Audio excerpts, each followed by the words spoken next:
নামাজটা ফরজ করছেন আল্লাহ, তাই আল্লাহর ইবাদত পালন করা ফরজ। সেইখানে ঠান্ডা কোনো বিষয় না। নামাজ শুধু অভ্যাস না, এটা পরীক্ষা, আর পরীক্ষা কখনো আরামের হয় না।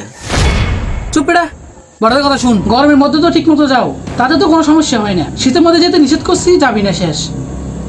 আর ইমাম সাহেব, আপনাকে বলছি, আপনি কিন্তু বেশি বাড়াবাড়ি করতেছেন। মনি, তোমরা কি নামাজ পড়ে আসছো?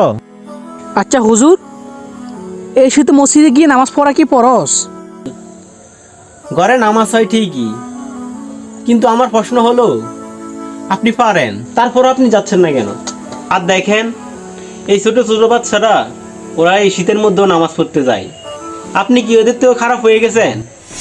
হুজুর, খানিক বরফের মতো গায়ে লাগে না, বললে মনে হয় হাত তো বড় হয়ে গেছে।